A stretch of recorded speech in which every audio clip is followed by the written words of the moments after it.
families. Climate change was a huge topic of discussion in many realms. The increasing frequency and intensity of these storm events. And people were talking about, particularly people who've lived in these places for a long time. Now, recently, now people are seeing tornadoes in their communities that they have not seen before. What this means in terms of creating toxic soups and concerns about the failures of industrial systems, lack of planning, lack of sharing of information, lack of storm infrastructure to weather these storms. Again, another threat to drinking water. People were talking about saltwater intrusion into certain kinds of drinking water sources due to sea level rise. The collapse of the homeowners insurance market, which is creating spiraling rates of homeowner insurance and flood insurance that are often forcing homeowners to have to leave because they can no longer afford to pay the insurance on their homes. And the fact that construction and flood control efforts in one community and then create flooding and storm challenges in other communities that are in low-lying areas.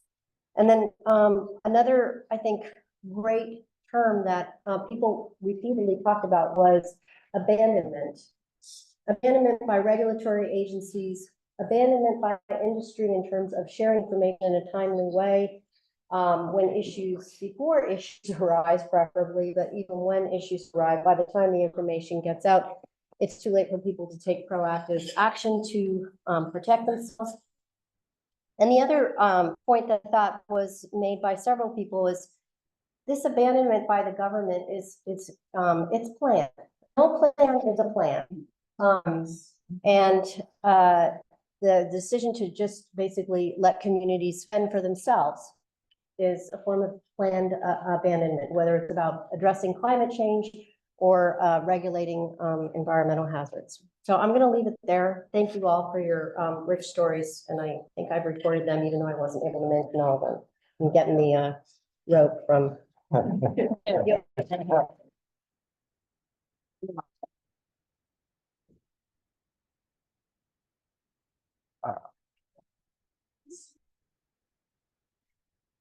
Want to sit? Yes. Okay. Whatever you prefer.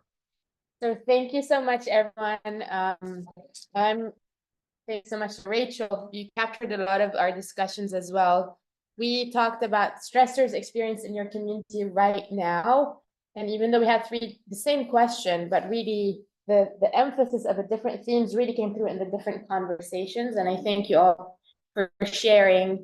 So just to recap sort of what really came out of these sessions: pollution, obviously, industrial pollution, extreme concentration of polluting sources. Climate change is a theme that keeps coming up, but I think Gail said it's not just about climate change. You know, there's a concern with the increasing frequency of hurricanes and storms and the damage that does. But these are repeated hits over and over and over again. We don't recover from one until the next one comes. And that, I think, we're probably underestimating, you know, just the impact of this repeated compounding hazard. But a lot of issues came around climate change and what we might think of as these new green technologies that are supposed to help. And in fact, they just seem to be repeating the same patterns of bringing in new industries, now in the form of green tech, like ammonia plants, carbon sequestration plants, all this, you know, funded and incentivized by the infrastructure IRA. Sorry, I'm gonna mess that up. Which is actually very concerning, you know, and is again kind of moving too fast without really incorporating any of these concerns. Water contamination, wetland destruction. With all these industries coming in, it's removing natural form of protection against some of these climate threats. The housing crisis is very big and touches on so many issues. Racial discrimination, segregation, encroachment on ancestral lands, like we've been talking about. But also when these big companies come in, or industries with so much money to buy out your land because they need it for this or that, that's a very imbalanced force for anyone to deal with. So it puts the community in this kind of dichotomy of having to choose the make money to live versus fight these issues that have been there, from the birth of time, really. People are being pushed out of their communities, and it's a cycle that is very vicious. So housing is becoming incredibly expensive. Insurance premiums are through the roof, highly because of climate change risks. That also means that the same person, if their house is destroyed, has to go further away into another community where maybe they can buy the exact same house for half the price because they can't afford it anymore in their own neighborhood. And then that cycle keeps going and going until everyone is literally pushed into the most polluting neighborhoods because of these injustices. What that does, though, is it leads to gentrification as well. The people coming in and investing with housing, it's mainly for workers out of town, are making money in these communities, going elsewhere to spend that money. It also leads to loss of community identity and kind of the sense of society and this bond that people have in traditional knowledge. There are so many other themes, and I just want to touch on a few more words that people brought up, but feeling trapped or gridlocked, that you have no options. There's no way to imagine other solutions, this hopelessness. Asked how do you deal with stress, the answer is you ignore it, but then you want to try to talk about these things to help your community. So that puts you, as a person trying to advocate for these issues in a very difficult position, obviously. Gail, thanks for mentioning that many people's lives just revolve around their plans to go see the doctor. And that's something that is just assumed that nobody realizes. My Monday is this doctor, my Wednesday is that doctor, my Thursday is that doctor, and we go, we cycle through again. And let me just wrap up perhaps. So of course, alliances and community organizing and learning from each other is very important. Understanding the historical context, but I'll end on a positive note that again, thanks to our team for sharing, that people are finally starting to, or beginning to realize that injustice for some of us amounts to injustice to all of us. And hopefully that's how, groups are fighting for other groups when they're finally getting this big picture. Yeah, thank you. Thank you. We're now going to move on to the report back for the second question. I don't think we're on the slide, but just to refresh everybody, the question was, what will the main stressors in the future 10 to 20 years? It's funny, at the very end of my notes, I had for the report out, we should all take a very large breath. So if you're inclined, we can take just a moment to just breathe deep. Breathe out. And it's because as we were talking about the future, there were folks right next to me at the table who are taking some really deep breaths. So we have to remember in all of this work to continue to take deep breaths because it's the life that we have right now. So we were also, the things that came, much of what we talked about, you were all in the room, were repeated from other places and spaces, but really in thinking towards the future, a major concern is thinking about population loss in multiple different ways and spaces. One of them from just the mortality that comes and the early loss of life from the pollution itself. Climate migration. So what do these climate changes have in terms of populations need to move to other places and spaces? The lack of basic infrastructure for what a community should be, a school, a grocery store, access to hospitals, other assets and resources. So we need to really think about that as industry begins to take over in many of these places and spaces. How do we ensure we don't lose our communities? And on top of that, as things happen, the loss of insurance is also an issue. So all of that sort of gets integrated into population loss and the economic and housing issues that were just discussed. Another thing that came up quite often in thinking about the future for us is education. So how do we educate our young folks? How do we empower our young folks to make solid decisions? There's been a lot of changes, particularly in Louisiana, around the education system that people are seeing the potential implications of now. How do we continue to think about the future in education and supporting education moving forward? We need skills for the current workforce and current jobs through education. We need increasing knowledge, and the youth are really an important space to build that knowledge. It's easier to change a growing mind and inform them and move them forward and to sort of try to change my mother's mind, let's just say that. And so we also need to think about the educational system and support for ongoing education and the value of education. And then infrastructure is another one, the current and future state of the infrastructure. So we know that the infrastructure is failing. We need to think about not only fixing the current infrastructure that we have, but also identifying and investing in the skills to maintain our current infrastructure, and infrastructure maintenance becomes a big deal. And we had a large discussion around all of the potential stressors around building and change and making sure that we don't clog that up. A lot of the conversations came around not just roads and sewers, but the water infrastructure as it relates to flooding, and are there things we can mitigate moving forward. Entering the energy infrastructure, need for future solar panels, new forms of energy, because right now energy infrastructure is already seeing stressors and power outages. And then we also need to look towards green infrastructure, but I think of this in a systems thinking lens. So think about the green infrastructure, but do it in a way that you aren't creating other unintended consequences. So there are examples where we've invested in green infrastructure, but that increased those new technologies or new industries have other unintended consequences. So we talked about ammonia releases and other types of things that are increasing while carbon emissions are staying neutral. So, just being aware as we start to think about things that we don't have unintended consequences.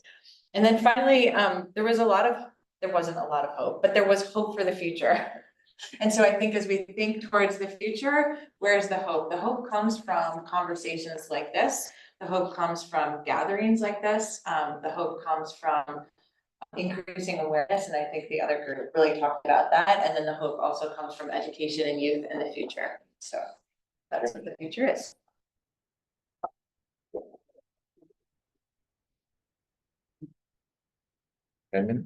Oh.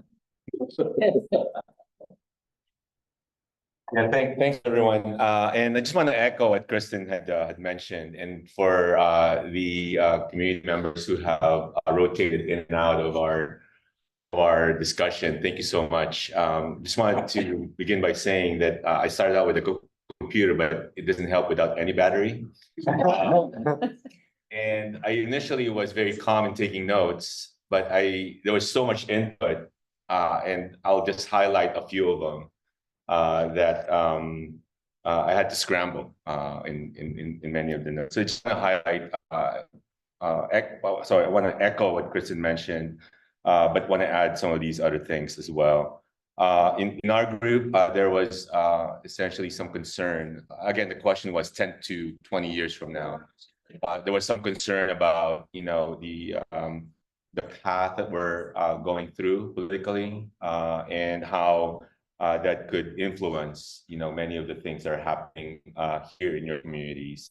There was also a revelation in terms of, a discussion, should say, about, how the local politics, and the local leaders in here tend to really address some of these issues that we might be seeing, in the next few years. The part of the concern really is the implementation of many of these policies. I heard something about, inconsistent implementation. There might be some policy on permitting or on tree canopies and things of that nature. But it depends on, where that's being implemented. There is also this big concern in terms of operations and maintenance of this infrastructure. There might be instances where benefits of that infrastructure or the things that are going to reduce the burdens on the communities here not being maintained, and how does that jive well with the ecosystem of other issues that the community is working with. And one example of that, for example, is a gold standard for water treatment. We've heard a lot about the advisories that we for drinking water here, but how does that now work through in terms of the energy costs, the basic utilities costs, more insurance that you've heard a lot about today, and essentially just normal day-to-day living. The other thing I wanted to mention here is that we saw the other day, and we've heard this morning about a lot of the number of facilities that have been grandfathered in. You know, those facilities will eventually become Superfund sites at some point in the future, and the lack of resources to actually deal with those particular facilities as they get decommissioned, and the proper decommissioning of those facilities. Related to that one is this whole issue of I didn't know, and I think I knew, but I didn't realize the concern about earthquakes, for example, here in Louisiana. And in one instance that we heard that there was also a certain location here, there was an earthquake, and there were radioactive materials that are in those earthquake locations. So significant concern there. In terms of and Joshi, tell me if I'm like going over because I don't have my watch. Okay. There's this whole thing about and I just want to say this matter of factly. I really appreciate the statement earlier in of our group members that no matter how much we talk about these kinds of things, if the community member themselves is hungry, that they may not be thinking about the things that we may be thinking about. So I just want to say that matter of fact, because that's not only very real for me, but very real for my community as well in Los Angeles. That oftentimes we scientists, practitioners, people who create policy, we tend to think that these are the great important things, but going to the front lines of those issues, if the basic needs of those individuals are not met, then many of the things that we're talking about are not met. And as with the other speakers as well, I just want to end by saying that while this might not seem to be positive, or so many of the things I've mentioned is not necessarily positive, that one thing about this is that we are all survivors in this effort. We're all survivors in this fight. In that, as survivors, we have the power in our hands, and I've heard that in our discussions. But we need to be active, and we need to educate people, and we need to make sure that the folks who are putting leaders who could advocate for our own sake are the right leaders who can advocate for our own sake. So that's a very positive note that I heard from the community. Thank you.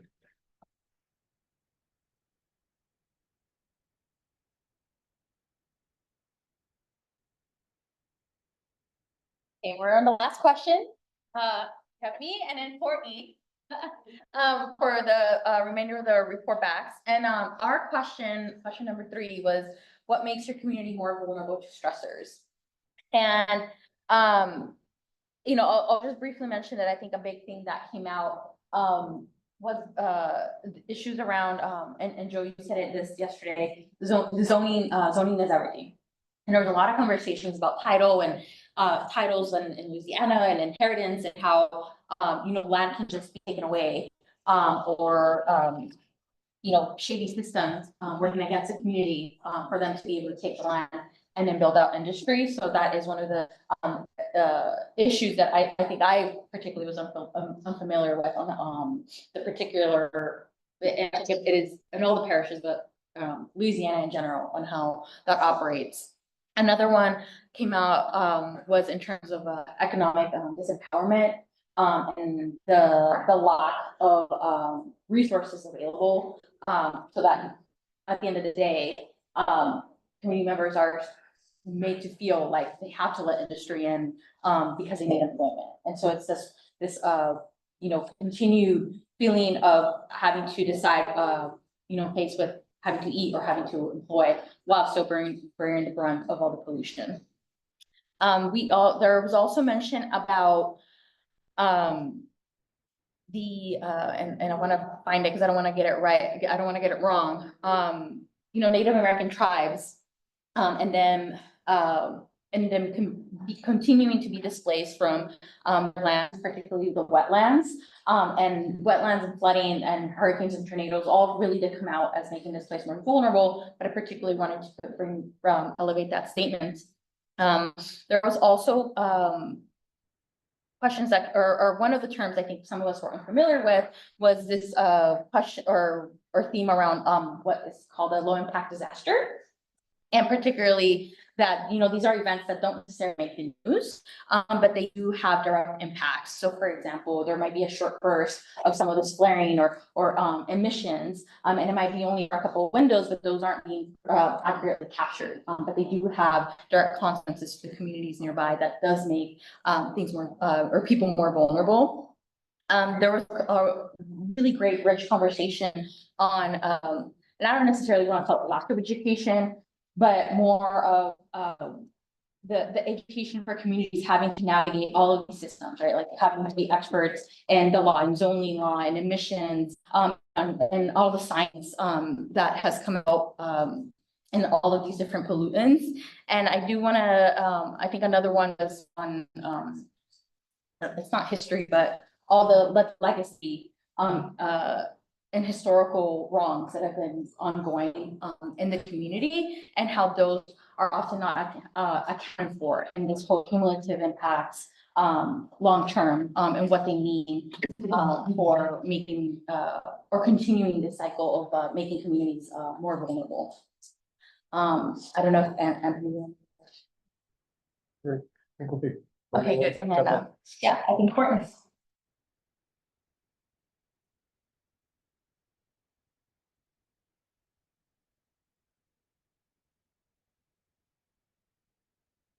Right, I had the foresight to plug in my laptop so it didn't die. So I got a little juice, on here. A lot of what's already been discussed was mentioned in our session as well, but I'm gonna do my best to organize it in terms of how these things layer on one another. Also reiterating that I'm not gonna say everything that was mentioned, so hopefully this is like a sufficient synopsis or summary synthesis of what was discussed. So one of the first things that was discussed was the role of racial and class-based residential segregation as a driver for how communities might be disproportionately impacted and have you know, a concentration of facilities placed in their neighborhoods. They also highlighted high concentration of industries as a vulnerability, which makes it more attractive for new industries to come into those communities, and then also makes it more likely that local agencies would then permit those new industries. Also mentioned in that was a lack of vision for these communities in terms of the type of development that might come. So, you know, local officials just seeing this area as an area for high volume industry, as opposed to some other types of development. One important note around the high vulnerability of rural areas. So the low population density means that these communities may have less standing or leverage to push back against a particular permitting or zoning decision. And there's also less likelihood that they can justify allocations for certain types of resources, like an air monitoring surveillance program. And then several folks talked about the absence of buffer zones. So, you know, essentially what we describe as fence line, right? So homes and residential areas being placed right on top of these facilities, which increases the risk of those individuals to harmful exposures. The next layer of things that were discussed was climate change and flooding, which both exacerbates the impacts from polluting industries, but is also a stressor in and of itself and creates additional vulnerabilities. One person talked about the frequency of these events, so not even hurricane, but just heavy rain events, every month, which makes it hard to recover. Another thing that has always already been discussed was financial vulnerability, in particular, the precarious, nature of insurance. So, I think the number was $15,000 a year for homeowners insurance, which means that, you know, residents may be making decisions about whether to pay the principal on their mortgage or the insurance. They talked about the insurance companies. Well, I also talked about, residents often not reporting things to the insurance. So having tarps on their roofs for several years after a storm, because they're worried that their insurance premium is either gonna go up or, the company is gonna drop them. And then they also, one other thing that was mentioned was, that the banks, insurers that are financing fossil fuel projects, are also the same, insurance companies that are refusing to insure, homeowners. Gentrification was another, point of discussion. So folks talked about, how, lower income residents are being driven from parts of the city where there are resources like transportation, food markets, into areas where there aren't those same resources. And that those areas are just they're not built for the level of population growth that's occurring. And then the final note is on governance. So there was a lot of discussion around governance, in terms of communities having less influence on permitting decisions, influence on where state resources are invested. That can in some ways create disempowerment and apathy. They talked about the lack of coordination at every level and throughout, you know, various branches of government in terms of how decisions are made. Also a mention of, in some cases, the state actually being allocated a reasonable amount of funding for, you know, water infrastructure, for example, but state agencies sending hundreds of millions of dollars back up to federal government and not investing it in the ways they should. Lobbying was also something that was heavily discussed. So local officials lobbying, or the industry lobbying local officials. And then another interesting piece was that the courts, which we might think of as a place for residents and others to be able to, you know, fight some of these decisions, as also not being a place for to win on some of these issues. One example was an air permit that got vacated, but then that decision was later appealed when the judge moved to another court. And the inability to use federal instruments like Title VI, and this is unique to Louisiana, the inability to use things like Title VI to challenge permitting decisions. I think that's a decent, great summary.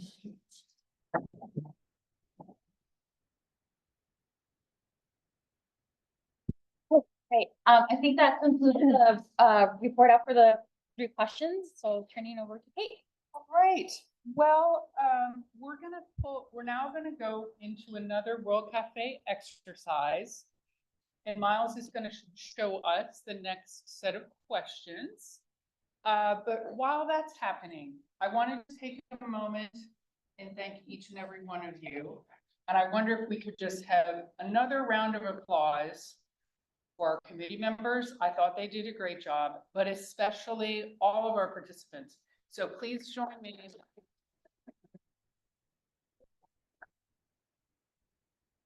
I know some of these discussions were difficult and emotional. In the afternoon, we're gonna be a little bit more on the future.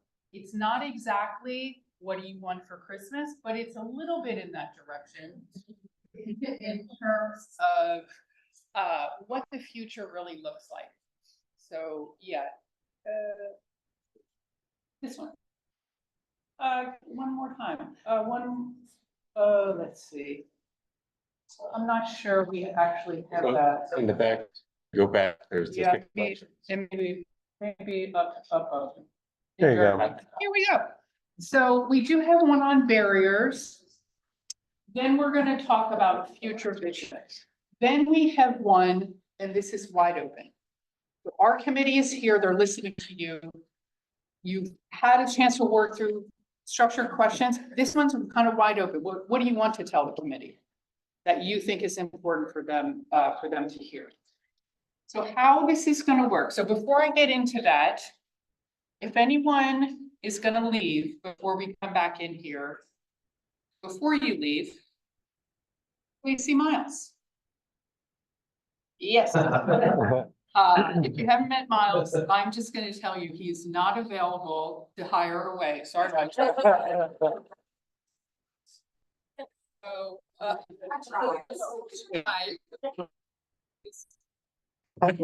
so, let's see. What we're gonna do for our participants, you are gonna stay in your same group. However, you may realize because we have 6 rooms with committee members spread up, you have not talked to every committee member, and every committee member wants to hear from every one of you. So your color is going to stay exactly the same. However, our committee members and staff have a new color. And thank goodness, thank you, Miles, for getting us structured. So the red team, which includes Rachel, David, and Miles. Remember, just another reminder, it's not available. You're gonna stay in the parlor, red team. Should we do that? Should we do it now as we're talking? Miles said this right up. Maybe I should start from the bottom, because we can go with Yoshi and Anthony will lead away the yellow team. Yellow team is gonna go with Yoshi, yes, and Anthony. The light blue team is gonna go with Chris and Nate. John Ben. You're gonna go. Light blue.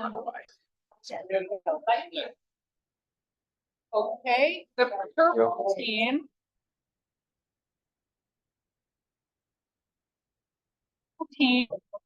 Is gonna go with Rima. Hello, I didn't start it last night. Purple team, please find Rima and Liz here in the center of the floor.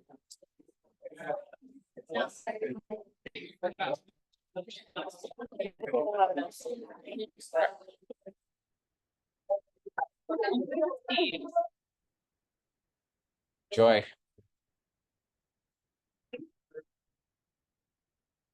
Team. It's gonna go with Courtney and Lauren. Guys, Anthony, y'all need to just take your groups out. Dark blue, please find Austin, Courtney, and Lauren right here, dark blue.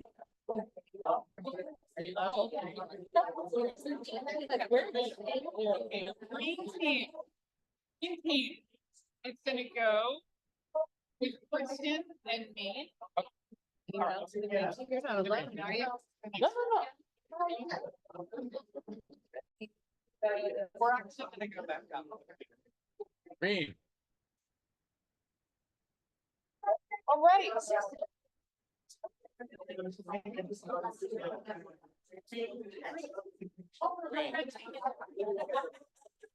Red team, you stay here. Yes, you want. Oh, I'm good. Take your picture. Thank you. Have everything back. I see my friend's feelings, they'd be happy to help you. No, he's in Chicago. He's a friend of mine from, we were both in college at the same time. Forgive my problem. Like a total. You know, the best part of having tenure is you can do whatever you want. Here? No? How are you? All right, how are you? Okay, I'm great, but I'm nervous. excellent. How you see this in the green spot? Green group is big. Yeah.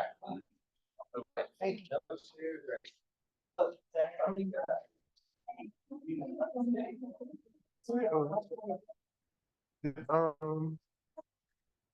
What's the name?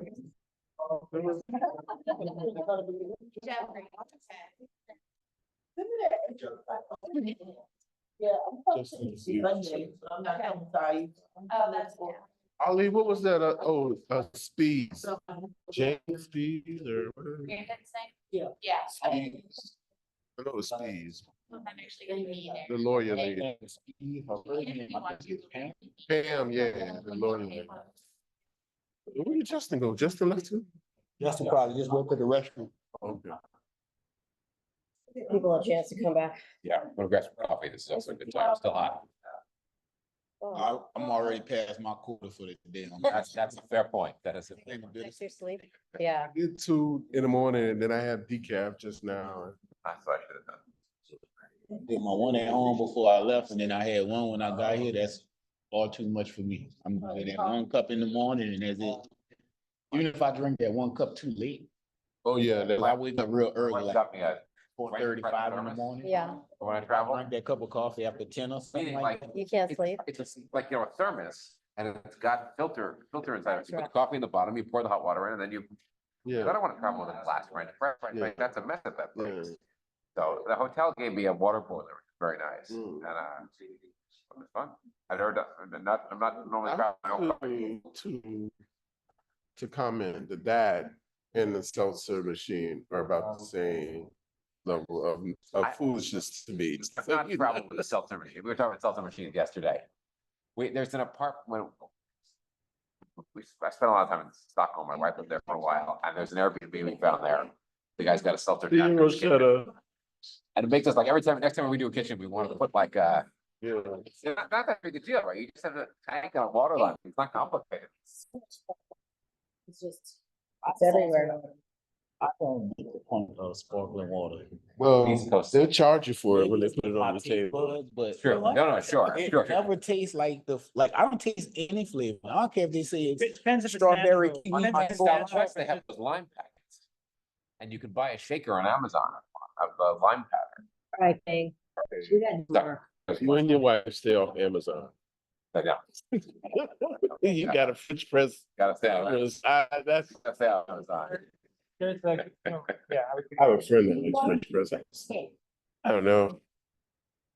Give me one.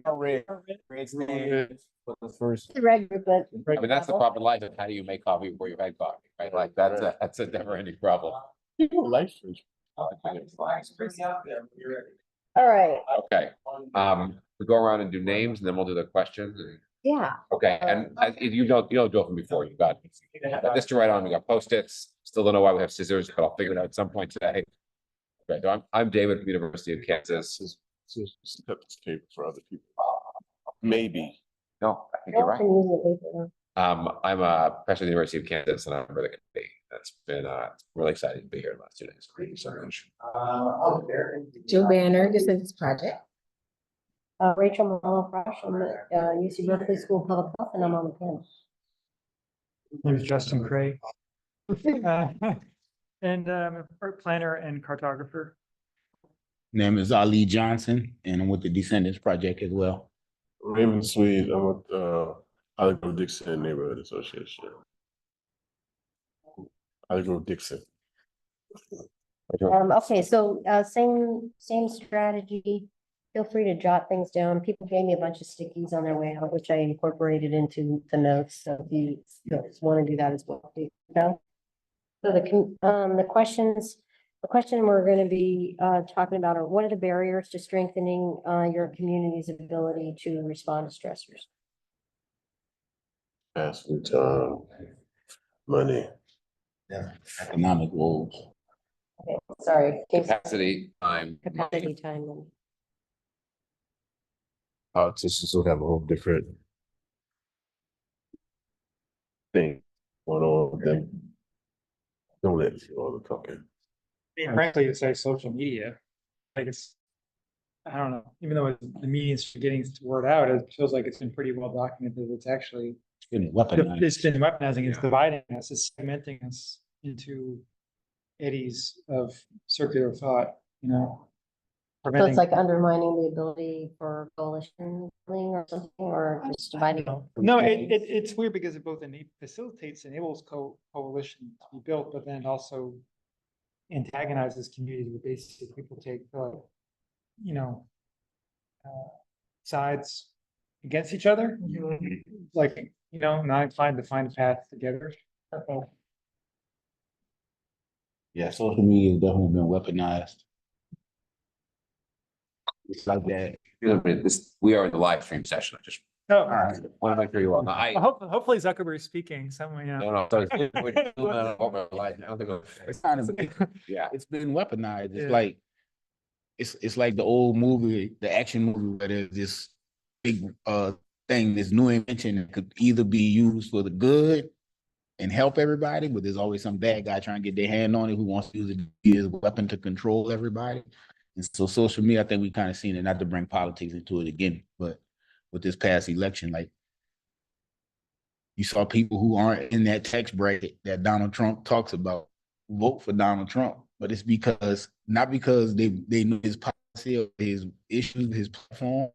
It's because social media has made him visible. And we had this conversation last week. I was like, America loves brand, and the Democrat Party didn't come out to everyday people. They've kind of detached themselves to just the college educated crowd, people that already have a little money and infrastructure and stuff, and they neglected going out to everyday neighborhood communities where everyday people want to college to tell their story, which left those people to go by what they see on social media and TV, who is Donald Trump, because he's a brand. So whether you hear something good or bad about him, you're gonna hear it. And when you go in the booth, though, you know, it's like people get things to believe in, but they don't get taught about why they should believe in it. They really just believe in it because that's what they see. And it's really hard to mention the media like landscapes. How does it really allow public discourse nowadays? Does it actually, you know, does it actually allow, you know, because it's like we think we're having a public discourse, but we don't realize that we're basically in a swimming pool of people that are more or less kind of aligned with us. Yeah, they And already. we don't actually realize that the media landscape is not allowing us to have a unified conversation, you know? And so that is as much of a hit as it is against us. It's also, I think, it's an opportunity. Because I think just looking at, reflecting on the latest election and seeing the results. And it's something that as an organizer or have an organization where the simplification of the message, getting in the game, we need to be out there have our podcasts, have our TikToks. But because we're doing so much work, we feel like, well, I don't have enough time for that. I have to deal with permits, all that. But now we realize where we can gain a lot of ground for our messaging is to start participating in it, build capacity so that we can start finding those ways, using the mechanisms that are working, but being there. So it's just so much of, I think, the dialogue, we're not even a part of it. We're not even in the game because we're going through very formal channels of media. We're giving credit to that, but not so much to the social media side of it, which is working. Or not so much just being in the communities, in those actual communities and areas. Like I said, they knew what Trump was about because he was everywhere they looked, good or bad. But like our Democratic Party in Louisiana, I know for sure, you didn't see them stomping in anybody's neighborhood, not on social media. It's like they're not even trying to get that message out. So I think a lot of our non people who aren't really into politics and all this kind of stuff like we are, they don't even realize that Fox is gonna be more right-leaning news and MSNBC is gonna be more left-leaning news. So the Google Trends data, where the people Googling the phrase, did Joe Biden drop out, spiked the day of the election. Right. People didn't even know. Wow, you didn't even know. People went to didn't even know. I mean, Google Trends data is amazing. You learn all kinds of things. Like that started going up before the election, then it spiked right around the election. So people don't Which is even know. unfathomable to all of us. How could you not know? Where have you been living for the past 3 months? What Googling, how can they change their vote Right. after? So I mean. Right. A lot of people after the election, when a lot of these people who probably shouldn't have voted for Trump, when they said it, that they actually did it, and it wasn't just social media joke status or whatever, and their family members like, wait, you did that for real? And explain to them why they shouldn't have. Now they won't go, oh man, but I didn't know it was. But it's because you said they don't even know that Joe dropped out the race 3 months ago. Yeah, sorry, I want to redirect us to the question also, but also I think it's been great, questions framed in terms of barriers. And we could also think about opportunities like you just described. So what are the barriers and opportunities to strengthening your community's ability to respond to stressors? I think this is appearing indifference. Yeah. And apathy. Right.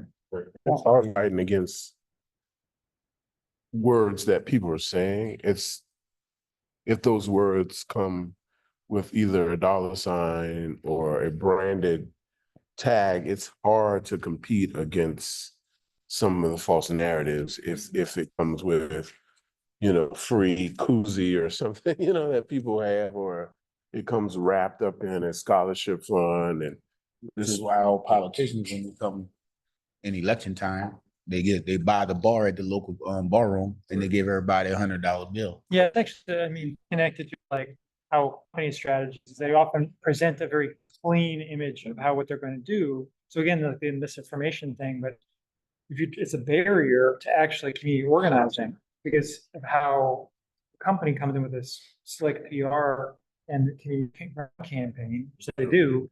I was just listening to Clean Hydrogen Works, which is a new ammonia plant, started open an office in Donaldsonville, and they basically we're in a clean, open slate. We're being fully transparent. Come in and ask us any questions. That that office is going to close as soon as the plant gets built. I mean, it's a front. It's all hyperbole. They just put it out there. But it's a huge barrier to kind of organize because you have a pretty sophisticated operation that works at a vein, a fracture, and exploits the confusion. There's when you think about how many agencies are involved and all the various decision points, trying to actually, it's just a word soup of regulatory agencies, and you're not sure exactly which one's got the coverage to what, Florida, South Louisiana, the DEQ, FERC, it's like, which level of government is it, what?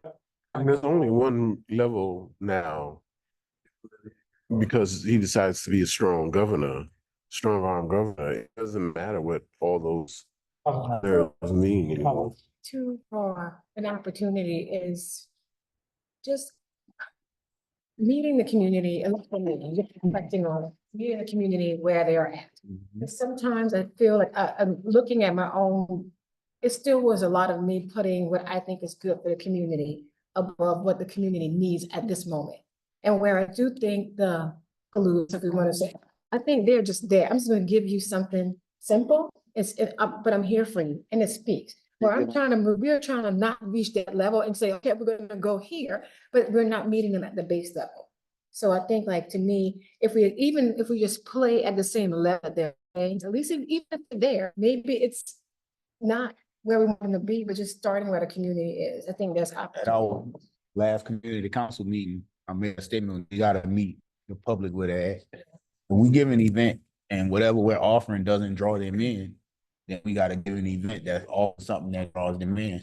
Regardless of we think that's the good thing to give them, that we should be passing out or whatever. And I think the example was having a dance or something for the kids with a DJ and stuff. And it's like, well, you can do that, play that music. But you gotta meet those people where they're at because The sad part of it is, as much as we know that ain't probably the best thing, they're not gonna come if it's not there. We can give 1,000 events, giving away whatever we want to give away. If it's not where those people recognize it's something tangible and worth them coming, they ain't coming. You know, if we really want to see their kids, if we really want to see them, then we have to give them something that's going to, I can get there. So have a DJ, or just have all edited music. You know, you can't play explicit, DJ can't play explicit. That's the compromise to get them there.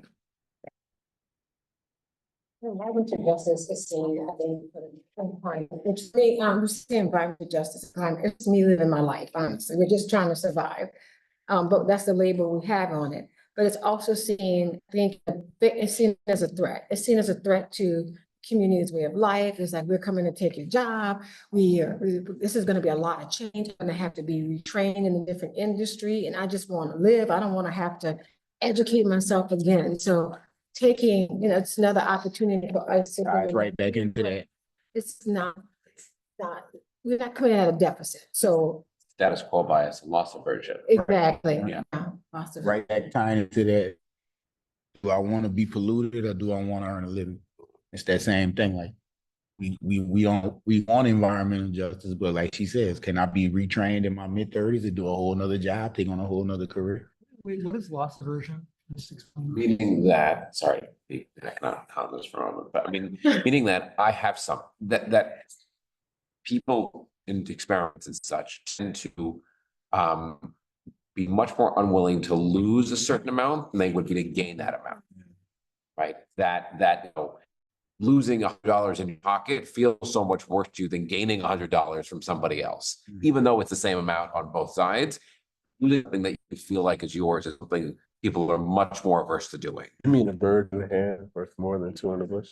Well, but that, But you don't get to. No, because the one on the bush you might not get. That's a different one. That's true too. No, this is like for sure, you're gonna get both. You're gonna get both, and you are more upset about losing something you have than you would be happy about gaining the thing. You can't miss it. That goes back to that old saying, you can't miss what you never had, what you never touched. Exactly. So it's like taxes.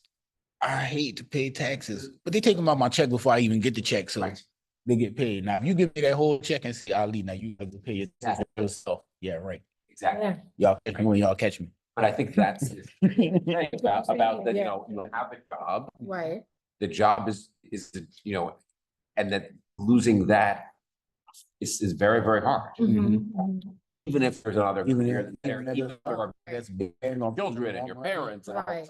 Yeah, no, I hear that absolutely. They did this conversation, I don't know what I was watching, but this very same exact thing came up. It's like, the lady said, I don't want any training for a new job. I just want a job. She has no job now, but she don't want any training for a new job. She just wants a job. It's like, and then they were gonna give a stipend and all of this stuff that goes along with getting yourself on your feet. You have no job now. You don't want training for another job. You just want a job. It's like, how do you fight that? Right. That like you can't meet her where she is because you don't have nothing, and we're here telling you can get something out of it. That's a different thing that you're dealing with right now. That's more like, well, there's a lot of people dealing with it.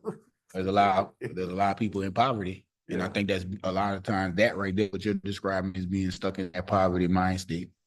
Like, I don't want to train for it, but I want a job. I want something, but I don't want to do nothing for it. It's kind of like, because they've been in that same thing. And so It's scary. it's fear, right? It's fear. Scary. It's scary. Whenever, even when I start a new job or something, I don't care how much degrees, experience, I'm always scared the first like 6 months because it's just hard. So it's something that I don't think I at least have been just. It's the same. You know how scary. Even with me from Whitney to the Descendants Project. I mean, I know y'all not about to ask me to do anything more than what I've been doing for 10 years at Whitney, but still coming to the Descendants Project, like, man, I hope I do it right for Joy, and I hope I get this right. I want to do my best one, But like you say, that's just in most people's mind. On to something new, change is scary. And it's the same thing in that situation like he's describing. I think a lot of people in poverty, they want better, but then for whatever reasons, everybody's got different things contribute to their psyche or whatever, but for whatever reason, they fear taking that step to get out of it. So a lot of people, you know, you see people on the street who may not be in the best economic situation, they have talents and stuff. Like you'll see them dress up and you'd be like, man, you should be an artist. Why haven't you ever, you know, you can come park right down here on Canal Street with your paintings or whatever and sell big money. And they're like, oh no, I ain't going out there, man. Ain't nobody gonna buy a new painting from me. And that's just that fear, you know.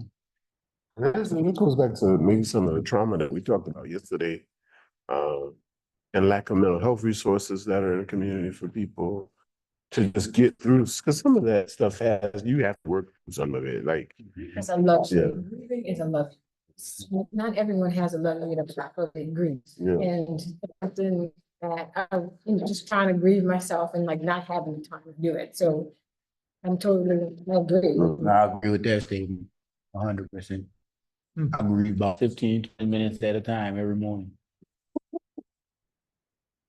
I mean, serious, like, but I mean, it's like, that's how I do it.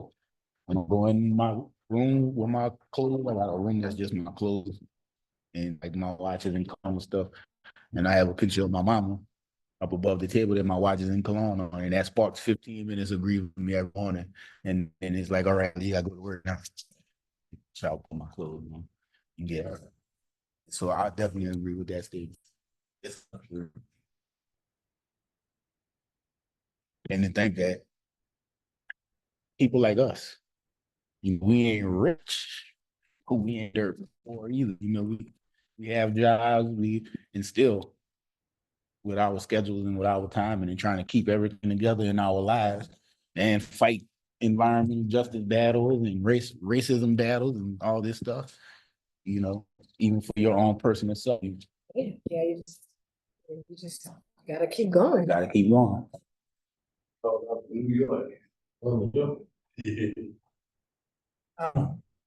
I kind of, I don't know, this is kind of like hard to move on from grief unprocessed as you know, feels, because I know we're limited on time.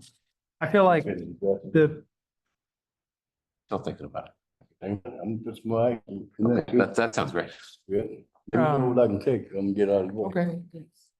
The barriers to community. Police, I guess you could take. Barriers to community. Just barriers to strengthening your community's Strengthen. ability to Right. respond to stress. Again, organizing. Yeah, I think that particularly in the river parishes, I would say, as just someone who lives in the city, that being on river parishes, it doesn't feel like any places of public comment to go, you know? And I feel like there's like a lack of public comments, like, you know, I guess there's the church. That's really the one that comes to mind.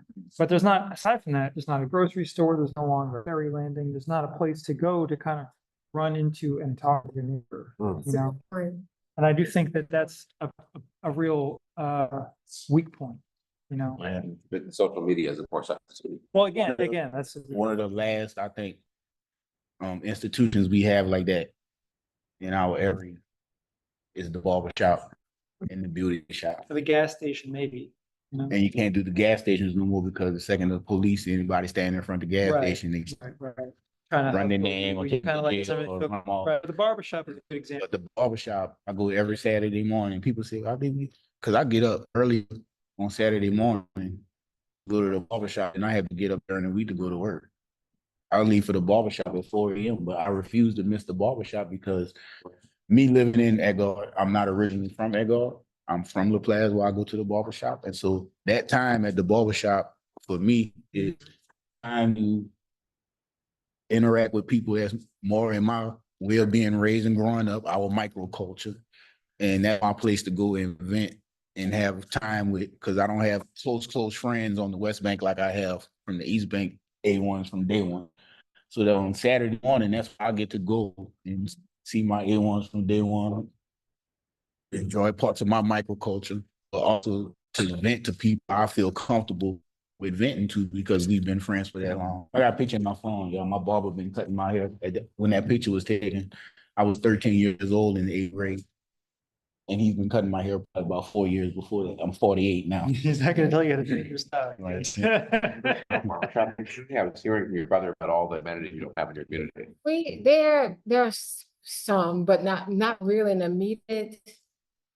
Yeah, maybe a couple, but One in Lucy. yeah, and I think there's one that's a couple of streets down where I am, but I think that's a really good point to Yeah. make, that when you said that and realize we do not have those center points of just those water cooler conversation opportunities. Yeah, I mean, Think Yeah. I think that's really important. G&D Grocery on Tiger. That's a spot like that on the West Wing. you know, I mean, That's one of the stores where you're allowed to just hang in the store and talk. And that's few and far living in in the city, you between. take for granted, you can go, you know, get out with the dog park, you Yes. go to a coffee shop, you go to the park, walk around the lake, you even just have a bit of, you know, you get to write your routine, you get build and strengthen No, connection. communities don't have the same luxury. No. So like the Holly Grove Dixon neighborhood that I'm accountable to, they don't have these spaces. And even in Lakeview, there's certain parts of Lakeview that don't have that communal space, but that's an interesting thing. This is really good. Yeah. I'm being told we need to. Yes, wrap up. okay, So all right. Last one. Thank you so much. There you go. Pleasure. A thrift store that I love.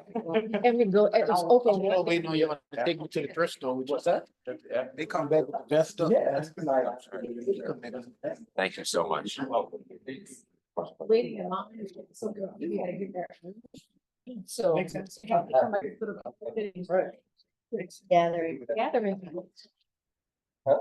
Oh, thank you very much. Yeah. I think I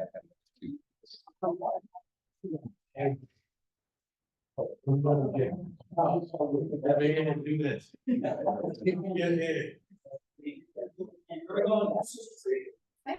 thought they were gonna make.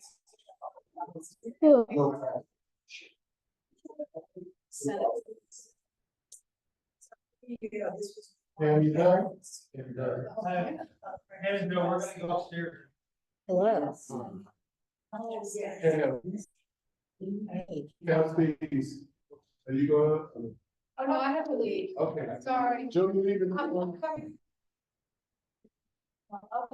Long time no see. I know. How are you? How are you? And you're back at Cal. Well, you've been back for a while. There's the pandemic thing. We were in grad school together. Oh, and then John, you know, at Harvard when we were in Berkeley. So it's like, this is all just a small world.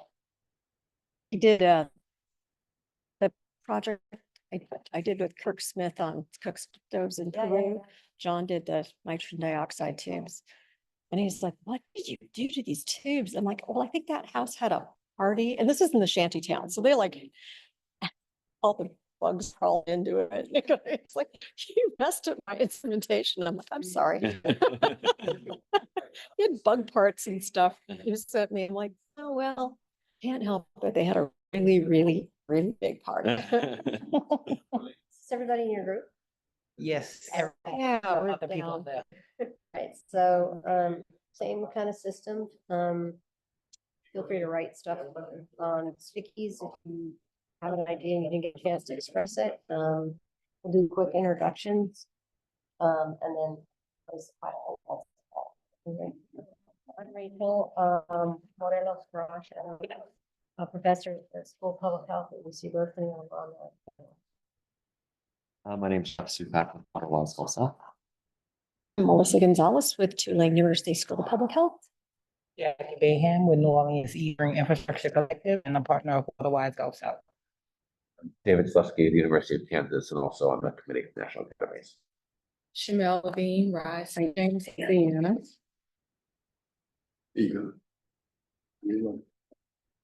Exciting. All right, so the question that we're being asked to generate ideas for are what are the barriers, and we modified this a little bit, and opportunities to strengthening your community's ability to respond to stress.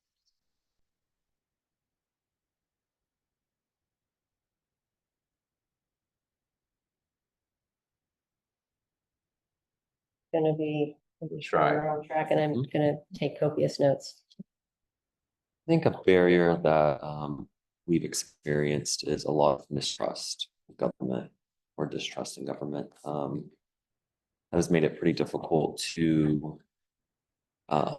properly engage with them on these issues. And we've even seen it to the point where even the government knows that they're not doing a good job of it, so they don't leave their walls to come engage with the community anymore. So there feels like there's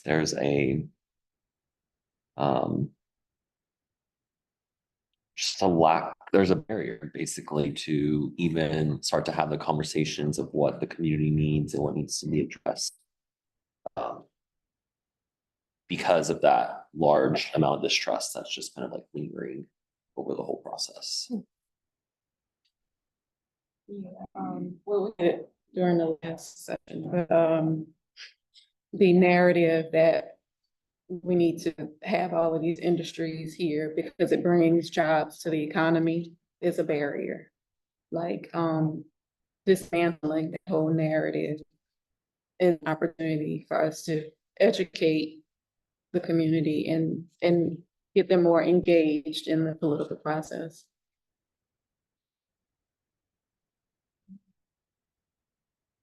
I'll say, if I put it on here. Historically, New Orleans East has been marginalized in political decision-making processes, and political power has often been concentrated in other parts of the city, leading to a lack of strong advocacy for needs in the East. Like, we're often just forgotten about until we want the land. Like, it's a new thing that most of the city is developed to capacity except for New Orleans East and Algiers. So now they're looking to invest into those areas, which again, we're being pushed out of downtown into New Orleans East or the West Bank. And now that there's gonna be all of this new development, we have people from Texas and Tennessee and all kind of places buying houses and land and spaces, and some of them are not even building on them, they're just holding them. So then that causes blight and unkept lawns and different things of that nature. So it's like we're the land of the forgotten, but the new interest is causing conflict between longtime residents in the area with newcomers and the industry.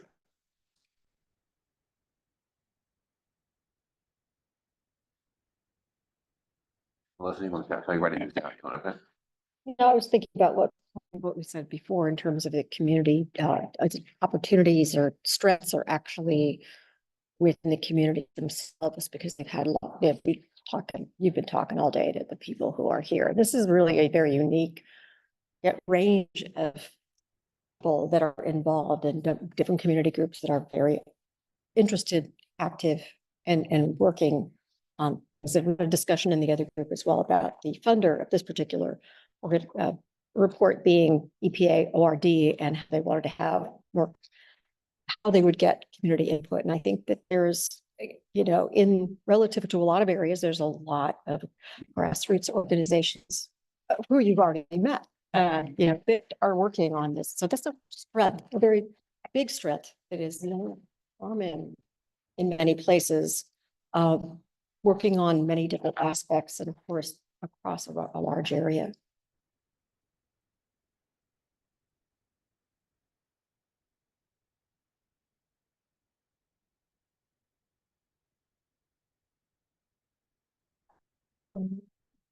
Opportunity that I see is that, especially for these industries that are coming in, is to really value the community and not just come in to seek the value or suck the value out of the community. There's this reoccurring theme of, engaging the community, providing for the community, answering the community needs, being what the community needs. However, it's really not what's being carried forward in those efforts. everybody in this room feels like it's actually just the opposite of that, or it's pushing out the community. So I think that there's a true opportunity that is being missed.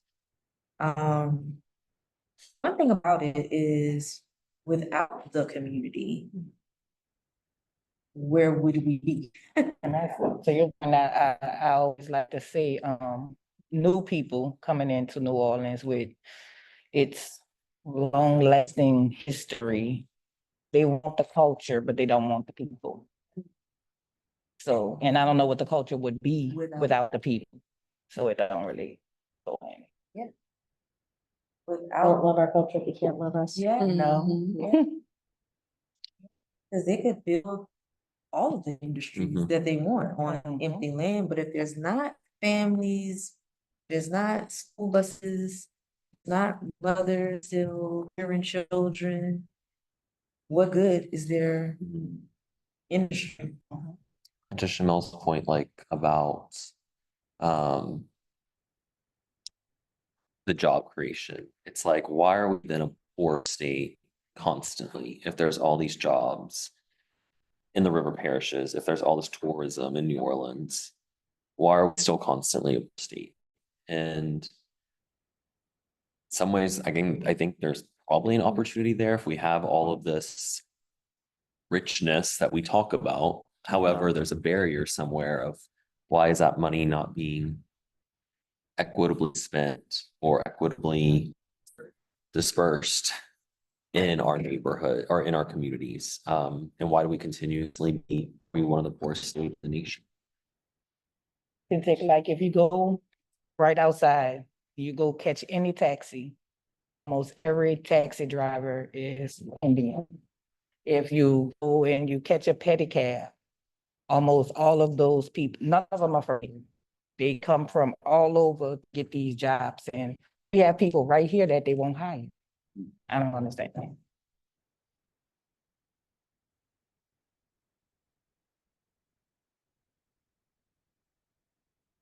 Like they create those jobs for a certain type of person and then they bring them in, which doesn't benefit the people who live here. They bring them in, but also pushes those who were there out. And it brings up housing costs and every other costs, and you know, most of those people go back to their homes and spend that money in their areas and not in our area. I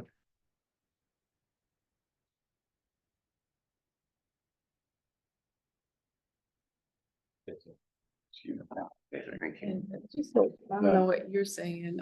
I feel like it's creating another class of the poor, like extremely poor class, because you're pushing people out. People can't get jobs.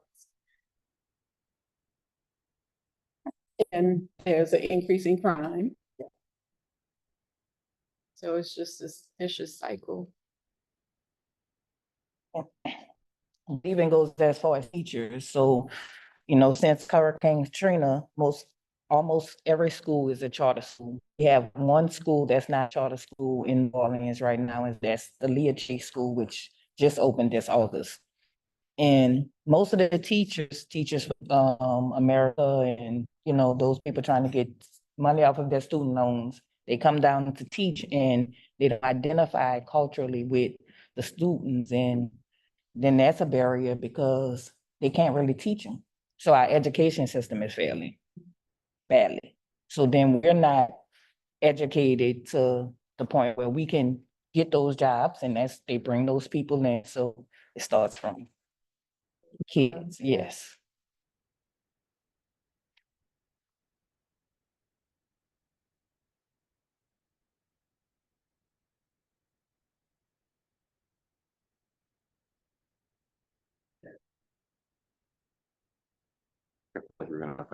Well, I think there's an opportunity that we have, but I don't know if it's a fully thought out opportunity. But I mean, New Orleans has received some of the most federal dollars out of the urban areas. And you know, we do have an interesting infrastructure system as far as we have this really intense levee system, because of Hurricane Katrina, really, that a lot of communities don't, like Miami does not, New York does not, and they're actually asking for those things. We have, this really impressive drainage system. Apparently it's like, one of the most impressive drainage systems in the world. You can ask any resident, they'll probably say no, but it actually is because we live below sea level. In some ways we do have a lot of, the opportunity I see is that we do have a lot of infrastructure already built in our city. I can't really speak for outside of the levee system, but I don't think that's realized sometimes, is how much infrastructure we actually have here in the city, that other places are now asking for because of climate change. So I think there is potentially, like, if we could maintain that system and build off that system, we could be actually a really climate safe location, perhaps. We just haven't done that.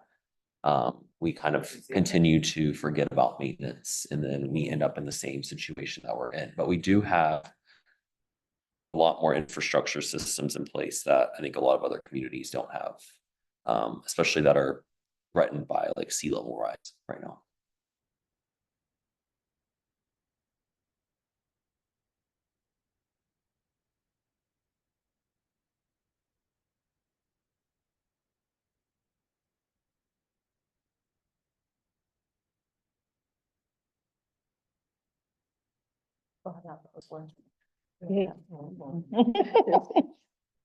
So the question was barriers and opportunities of strengthening communities' ability to, I blanked on that one, bounce back, respond.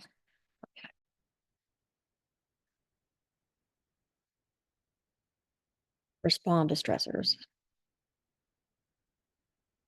I know I've heard a lot about people complaining, community people complaining, but we don't want to be called resilient anymore. We're tired of being resilient. Yeah. Like lost their word, we're so resilient, but it's kind of like she's no longer here, but she said, people don't want to be full of courage. They don't want to be overcomers and resilient all the time. We are that because we have to be. Sometimes there's no other option but to be. But if we are transparent about the infrastructure systems that we have, if we are able to hold our city officials accountable for the runs that we do have, then there could be systems in place that protect us from having and prevent us from having to be so resilient. Exactly. That's why I was like, I blanked on that word. I'm like, because it's an R. Is that a barrier in itself to be able to hold city officials accountable for? Yes. Want to make sure that gets in the. I think that precursor we- to- But I want to get that in the notes. I think we We kind said of- it in the last session. Yeah, okay, all right. Then it'll be in the notes in that one. Yeah, I think we kind of complain about like our state because it's Republican and, or whatever it may be. But even our city officials, I think, who may actually look like a lot of the residents, but still don't do due diligence to protect their community people. And I think that is something that's an issue as well in the city. Like in the river parishes, and I would say throughout Louisiana, like we have Republicans and Democrats that are champion CCS industry. So it's like, we might elect Democrat, but then they turn right around and the lobbyists get to them and they're supporting things that we don't want. Like all of the industries, like our state representative in the St. James, St. John area, he constantly will, champion or support new industry in our area that's already overburdened. So to me, I think a lot of our people, they like, you can't trust Republicans or Democrats. Yeah. So political, Yeah. who do you? Yes. is truly advocating Right. for the community. And that's an opportunity. The opportunity is for someone, anyone, to truly become an advocate for the community. Not just an advocate in the meantime between time to get the vote of support of people, but truly carry it through. Yeah, and stay that way, like, cause Yes. some will start off. Yeah, they start off advocating for the community, but then Well, that's they their get bought campaign. out. Yeah, their campaign is. Exactly. The money is thrown at them, you know, like our councilman, he started, well, not the current one, but the last one that I voted for and encouraged to run. The way, you know, learned that he may have taken money from industry. You know, they go hand them a envelope full of cash. And so it's like, are you gonna be a man of integrity and you're gonna refuse it, or are you gonna take it? And so sometimes it's not even just the cash, it could be that a family member has gotten into some legal trouble. Mhm. And, you know, that's the way to help your family out of legal trouble. That is the barrier, I think, too, is the buying of political officials. We've seen that.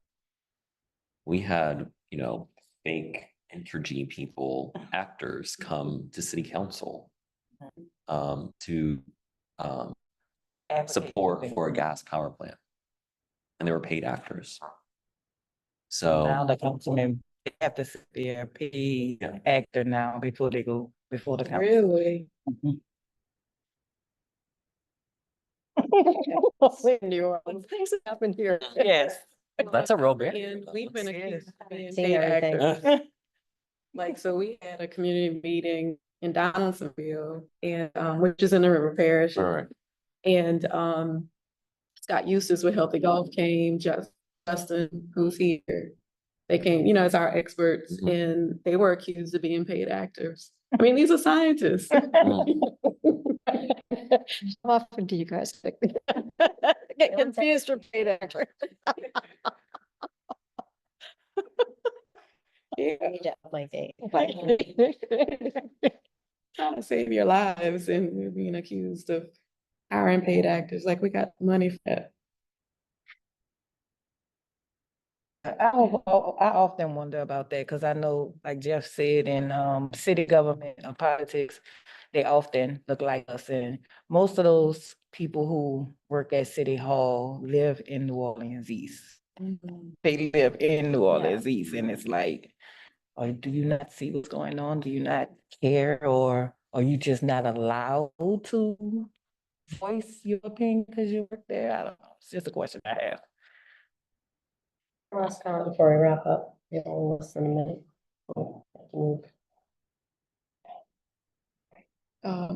What's the question again? I know I had to write it down to make. What are the barriers or opportunities to strengthening your community's ability to respond to stressors? Any last thoughts? Your preference.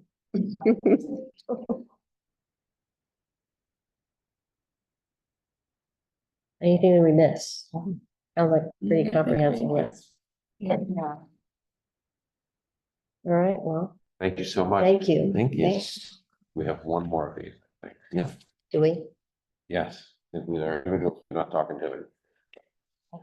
Miles, where do they go next? Okay, guys, I can walk you right through. We're going 20 feet straight forward and just I can remind you doing things there. Thank you all so much. Nice to meet you all. Thank you. That was my first.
Yes, you guys are.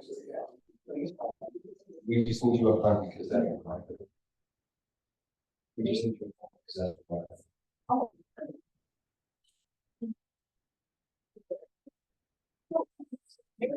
Shift just over to the side. Amazing thing.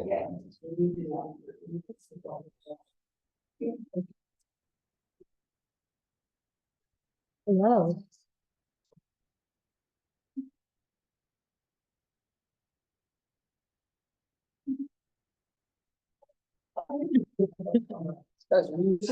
Yes, here's a young lady right here. It's just you three though? Yes, it's. How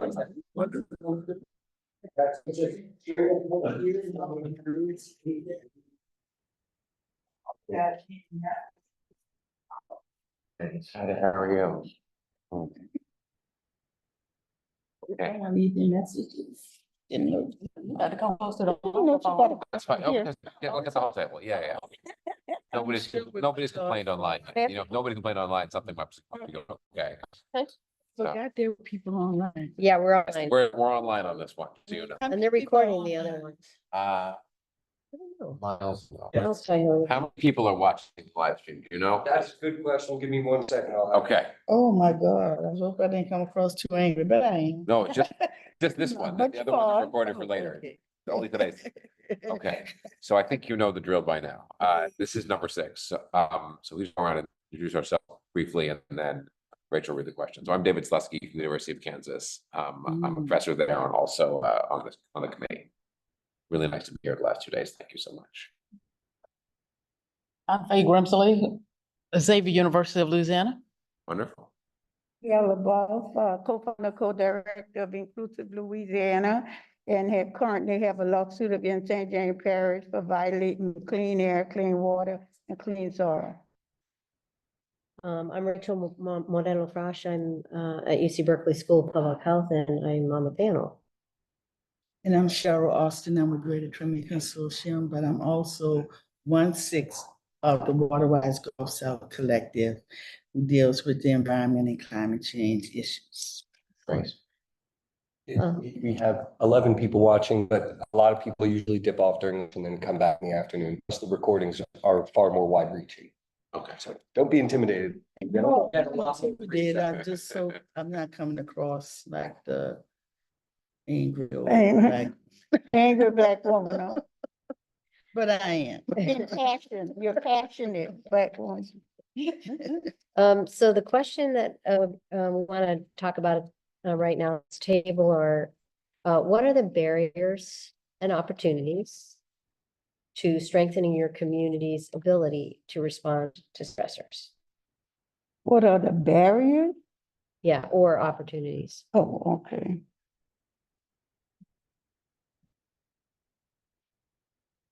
To strengthen. To strengthening,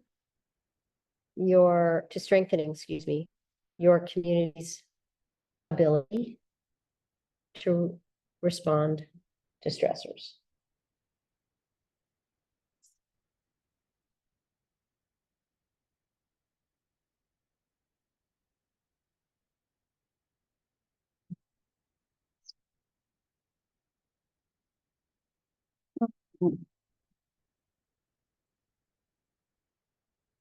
You will, Miss Gail.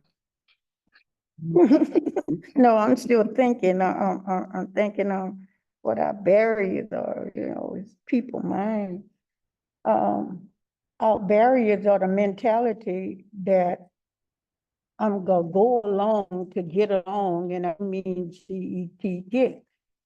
What we have is normally the white community is going along, whatever. Even though further down the road, they realize that the injustice for some of us is amongst the injustice for all of us. So that is the barrier. People ability to go along to get along, okay? And, the opportunities for our community is advocacy, speaking up, speaking out. If you don't speak up and speak out, no one is gonna really know that you're not satisfied. No one is gonna know what you can do, capable of doing, and should be doing. So that's where I'm at with the abilities. So, with the abilities, it's being here today and just expressing some of what I expressed to you. As we know from talking with each other, New Orleans is unique in that it is a tourist capital of the world, but it has its problems just like we have our problems with clean air, clean water, and clean soil. Because our elected officials refuse to look at what the problems are and try to solve them. We're 49th. Louisiana is 49th in everything in the country. That speaks for itself. I don't care what they say, they can ignore climate change all they want. Stupidity is number one.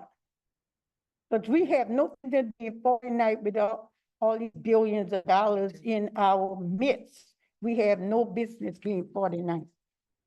And I don't know what else, because we talk and talk and talk. Right now is advocacy on your level.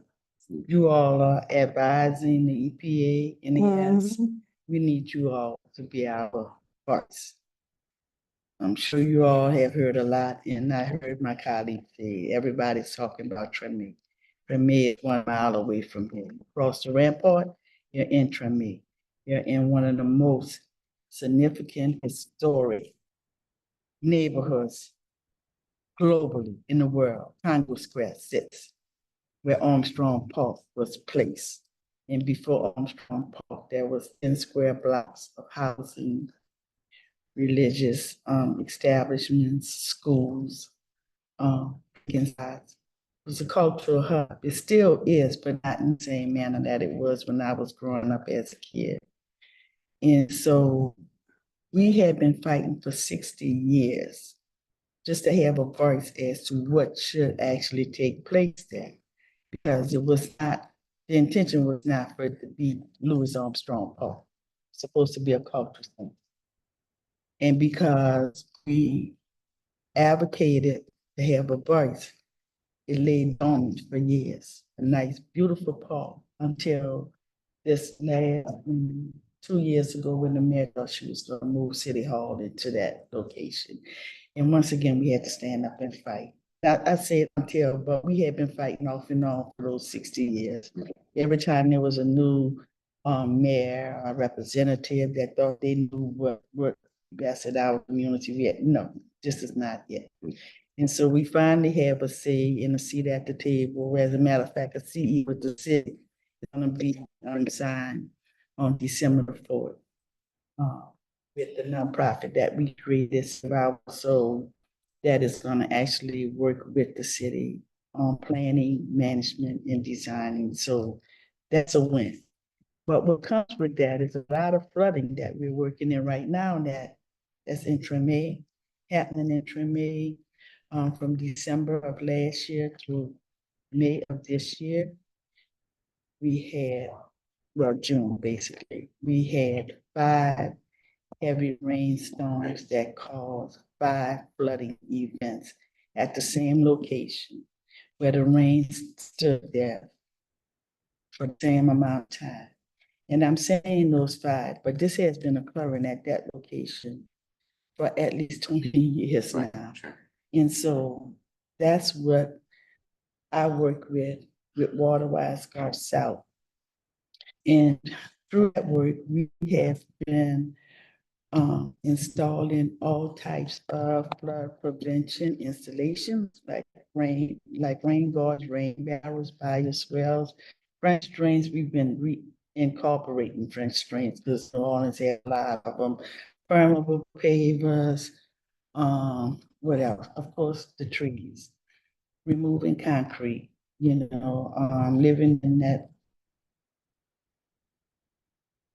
in a Black community.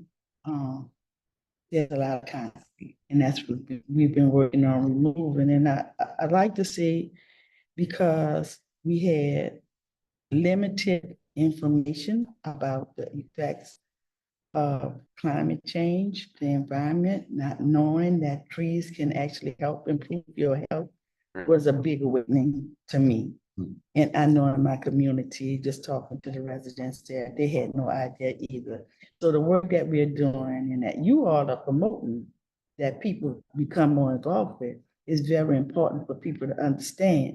This work and what we're doing can help improve your health.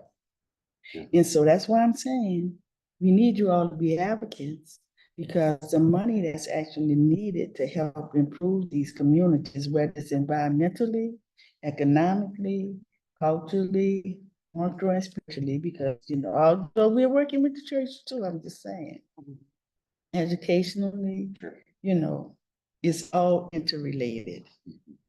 And for me, that someone that's been working in all of those areas over 30 years and trying to link everyone that said they want to do something to improve it, it doesn't always happen because we're all talking to different people at different times, and we don't have the advocates on your level to say, look, you really do need to look at what's going on in New Orleans, Louisiana, the surrounding parishes, because our issues are different, but they still affect us. Yes. What she's working on is different, but it's still effective. Yes.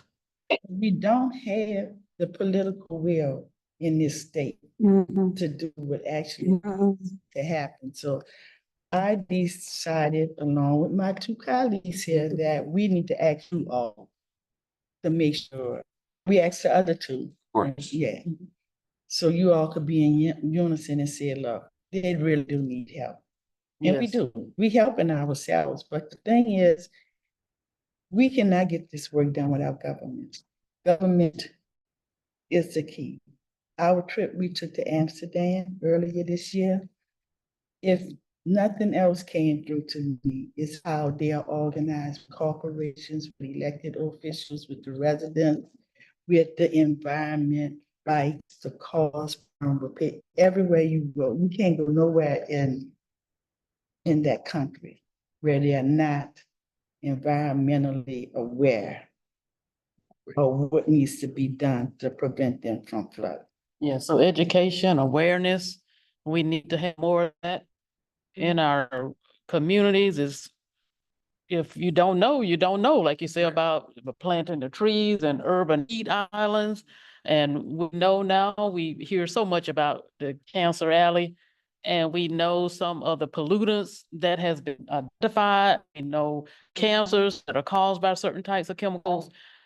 And we need to have more information that we can share with the communities, but we also need to have different types of policies and regulations in place so that we can now, in the future, we're talking about the future, but now until we can try to get some of the pollution down, because some of the air pollution, some of the water pollution, these have been around for a number of years. We made some progress, but we still have individuals that are sick in the communities. And so we still need to move forward and to try to press forward and to try to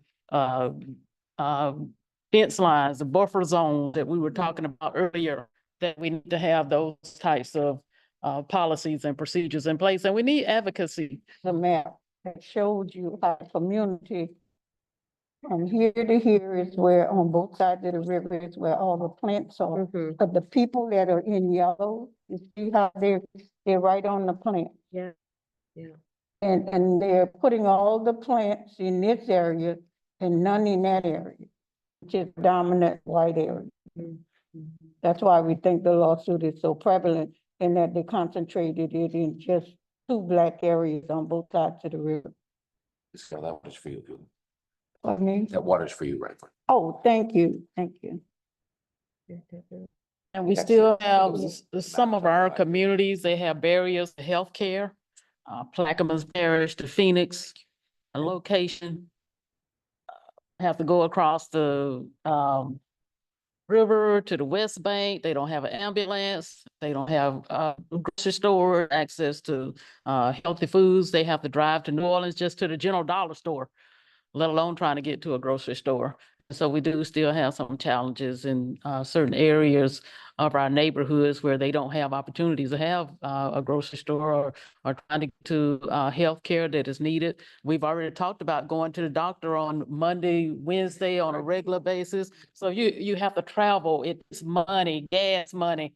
It takes, if you don't have transportation, you got to pay someone to take you to the doctor, to take time off from your job, to go to the doctor. And so we have so many different barriers that we need to address, just the strain, the stress, anxiety, paying for my medicine. If you can't afford to, on a monthly basis, one prescription, if you don't have a doctor's office that want to say, how can I help you with your prescriptions? Individuals are gonna have to try to figure out how they can pull that money, out of their pockets in order to pay for their medicines and their prescriptions. So, and strengthen the opportunities to strengthen Tremy's ability to respond to stressors. Through the work we are doing, what we found is that we need real-time information, like when it's raining hard, as to whether or not it's flooding or how high the water is gonna be. $45. I have two of them. Oh, I wow. have the Euro and this one, they both $45. This is the generic, and it's still $45. Right.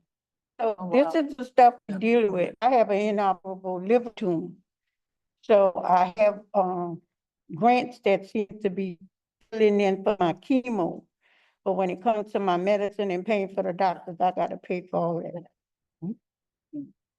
So that's the kind of stuff, the people along the river parishes, including Orleans, as she say, Blackman Parish, you gotta travel at least what it is, 15, 20 miles for you all. Right. I traveled 25 miles for my chemo, and I have to travel about another 17 miles to go to the grocery store that I can buy everything all in one shop, in one stop shop, Walmart. So I have to travel 17 to 20 miles for that. And this is, we live in a state where there are billions of dollars being made along this Mississippi River, and why are we living like this? I don't understand it. It's hard to understand. And the flood insurance, I guess you have to ask for that extra. Oh, Your home. We talked about that. Yes, you have to pay for that extra. Again, we talked about that. extensively Yes, today. so we still have homes that are being flooded. It doesn't have to be a hurricane. I guess that's what some people around the world, around the country, they don't understand that it doesn't have to be No, I mean, a we all disaster. remember Katrina. And Yes. below that doesn't make national news. Yes, yes. Another climate event. I think that's what they're calling it now, when we have to, some people have to evacuate if they're outside of the flood walls. They have to go to a shelter if they don't have a place. It also to costs go. money. Yes, that costs money and time. What if you can't get off from your job? What if, and so you have different types. Oh, because it's flooding. Right. You can't go out the door. Right. We get water this high. Oh, wow. In Tremia that stands Right. after a heavy rainfall. Right. And what we are looking at is what type of instrument we can use that can alert residents that we are almost 90% sure it's gonna flood regular, because those pumps, the drainage, the canals. Yeah. The overflow from the downfall from this end of the city that flows into May, the lack of drainage in Armstrong Park. How do we alert them? We're not gonna wait till they get like 3-4 inches high.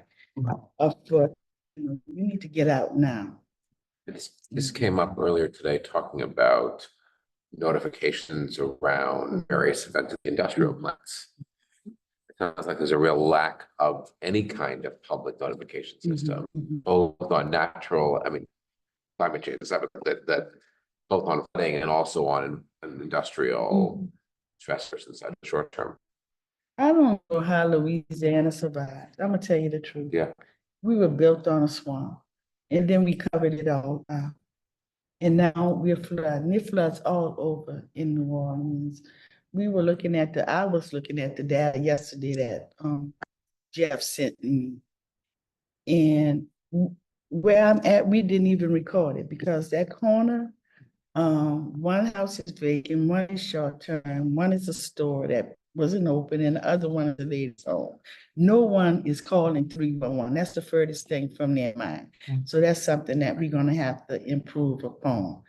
But the data that I looked at randomly came from Uptown, St. Charles, Carrollton, O.C. Haley, around that area. And so I'm like, we're here complaining, not knowing that they're suffering up there too. And some of that is because of the infrastructure and the substandard work that we experienced if you was on the streets in New Orleans the last 2 days, dipping and diving all over the place. It's the worst infrastructure improvement, I think, anywhere. And it's not gonna last. They putting in, they removing the asphalt and they putting in new, and it don't hold up for a good 6 months. Everywhere where they made a cut, it's either sinking. Right. And the asphalt, that's one of the things that's, I know the heat island and the heat, what we're gonna experience now, so many days we had above 100 degrees. And I took a riding around in the lower ninth ward and I was looking for the air conditioner units or the HC units. And I said, well, what about the houses? And Mr. Arthur Johnson, he said, they don't have air conditioner, Faye. These homes that you see, I was looking in the windows, I was like, well, what do they do? You know, what it is in these structures, they go to a cooling zone or, you know, those are some of the barriers or some of the opportunities. We have to think, you know, now if these individuals, we can't help them with their utility bills. We can't help them with their air conditioner needs when it comes to the heat, because climate change, we know that is for real when it comes to, especially in New Orleans with heat and humidity. I couldn't believe that certain homes still don't have one air conditioner unit, you know, in a house where they could just. They were built as cooling entities. Everything you could open up. Right. The shutters, the windows, the air, you know, flow through. But with the concrete now, we're good as it. Right. And not trees to help to shade the area. Right. So I just think real community development with the environment in mind needs to take place, which means remove a lot of the asphalt like we have in Armstrong Park for parking. And it costs money. Well, everything costs money. You either pay now, you pay later. You're gonna pay some kind of way, you know. And then increasing the tree canopy, not just in Treme, but throughout the city needs to happen. And I'm just gonna reiterate and ask again that you all become our advocates. I don't want to say forget about the other states, but The thing about this state is actually nourishing the whole country because of the way the tax system is set up. Right. It's letting the people come here to make their money, take it and bring it somewhere else and spend it. And that's the way the system is set up. And the natural gas plants that's being built, that is being shipped around the world. That's a fact. Yeah. And so you're building our overburdened communities here in New Orleans, and that natural gas is being shipped around the world, so. Let them know we know that now. I got it down. Okay, we're there. So much. Okay, thank you all. Thank you. All righty. Bet I can. I learned so much. Get out the neighborhood. Right.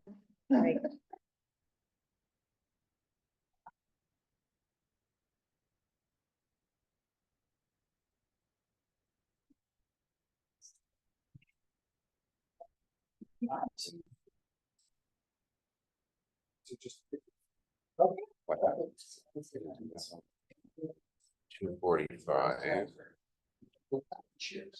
There's a break till 3 and then we're back to 3. Okay, good. Go plug in my laptop.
To do, they don't participate because all of them work